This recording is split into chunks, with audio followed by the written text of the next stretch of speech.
Morning, everybody. John Peinek with the Mohave Valley Daily News, and this is your daily dose for Wednesday, January 6th. Hey, Jeff, you know what day it is? I do. Day! Hump day. All right, so the daily dose is brought to you by Tri-State Radiology Center in Fort Mohave, Arizona. Tri-State Radiology Center is an American College of Radiology accredited facility. Tri-State Radiology serves the tri-state area and now accepts Medi-Cal. Our professional staff is here for you and will work with the healthcare providers in the community to help take care of your health. At Tri-State Radiology Center, your image means the world to us. All right, today's Wednesday. That's our full paper here, so let's get all these ads out of the way here. London broil's $2.97 a pound over at Safeway. Check that out later. All right, top story here. The virus, major topic at the city council meeting, first city council meeting of the new year. They talked quite a bit about the virus and what's going on with the numbers. Denise Burley, the director of the county's public, the health department, spoke over Zoom about the numbers. She talked quite a bit about the doses, the vaccinations, what were coming in. They're expecting the county to have another 8,700 by the end of the week, so we'll see. They're ongoing. She explained the different categories. We're still early in 1A. Actually, in the state, there's only 2 counties that have moved on to 1B.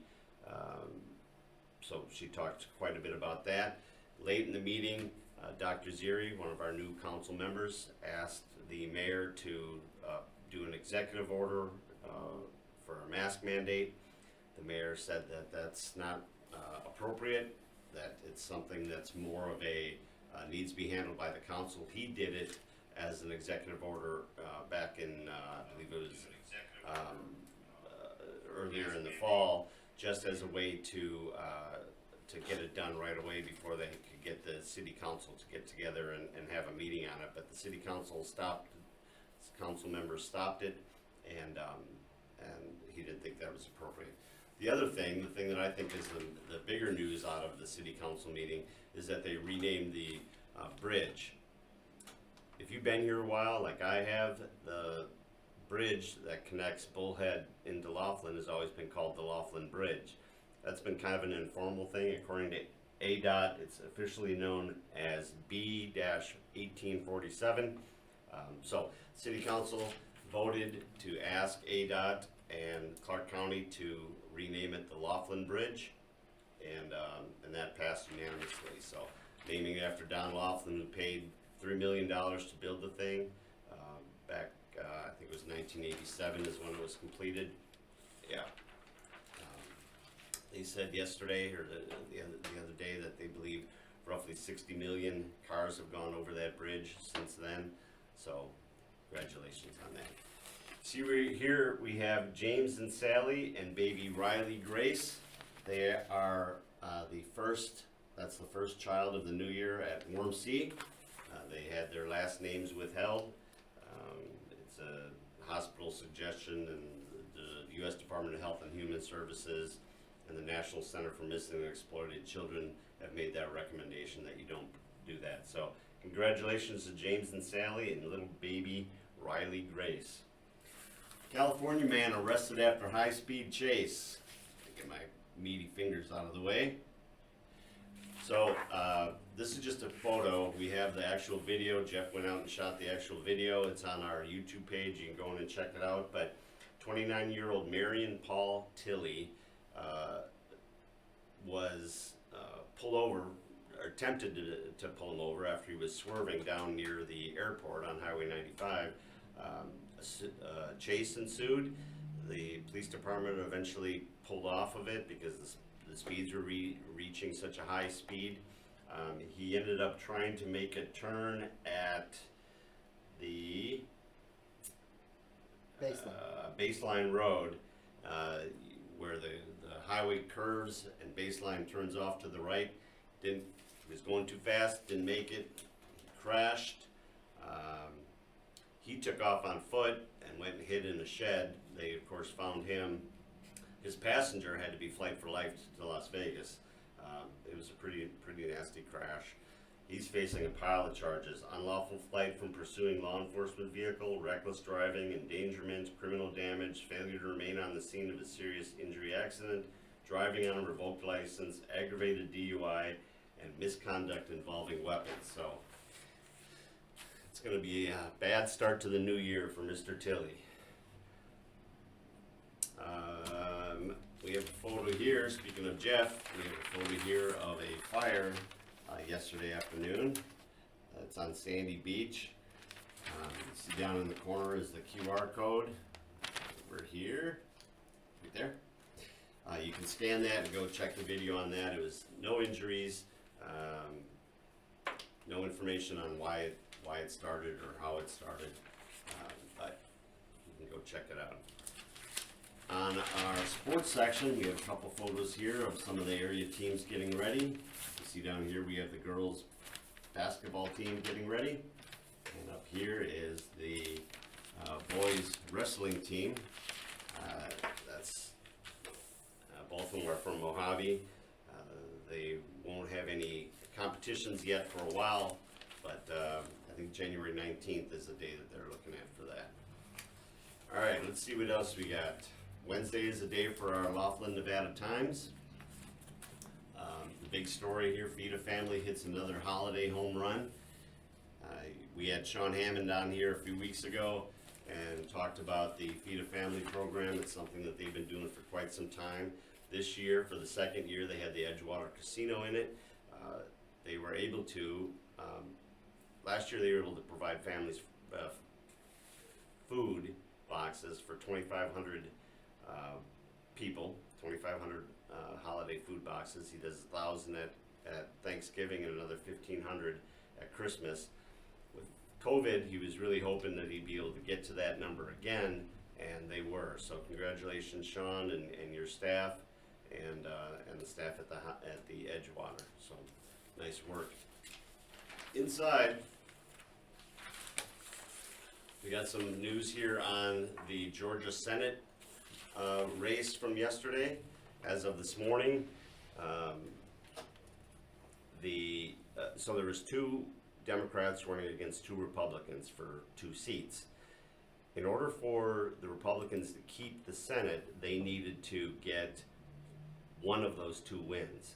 As of last night, Democrat Ralph Warnock, as of this morning, Ralph Warnock was leading by 53,000 votes, so he was projected as the winner. The other one, over Kelly Loeffler, the incumbent, the other one was John Ossoff, the Democrat, and David Perdue. John Ossoff was leading as of this morning by about 16,000 votes, but it was still less than half a percent difference between the 2 of them. So if it holds like that, he'll be projected as the winner. Ossoff will, but they have an automatic recount at 0.5%. So if it stays only 0.4, then obviously they'll do a recount. That's ahead of tonight's congressional vote. It's kind of a formality. It's headed by Vice President Mike Pence, who will be leading the Electoral College, really the Electoral College vote. Per the Constitution, it's a formality, but we understand that there's going to be some questions on that, and we'll see what happens on that. On the congressional one, if it holds and both of those Democrats get in, there'll be a 50-50 split in the Senate. The House already belongs to the Democrats, so it would be the House. The Senate is 50-50, with the deciding vote being the Vice President, and with Biden and Kamala Harris as the President and Vice President-elect, she would be the deciding vote. So all of the Mitch McConnell thing, he would become the minority leader. Chuck Schumer would become the majority leader, and it'll be a whole new world for sure. Wednesday is also the day for our entertainer. You see, we got a nice story on Arizona, and we have a nice story on Pirates Cove. If you've been here a while, you know all about both of these places, but if not, two excellent stories in here. There is the Pirates of the Colorado, that's Pirates Cove out there, outside Needles on your way towards Lake Havasu. Nice story about what they're all about. It's a great time. And then here's a nice big story on Arizona. Again, if you haven't been out there, a great place to check out. So the Entertainer is really the one that has all of our information on the casinos, their promotions, what entertainment they have coming up, restaurants. There's a lot of information on dining in there, so you should check that out. I might come over and get me some of this Subway today too. That looks pretty good. All right, that's our daily dose for today. We have any questions that popped up, Jeff?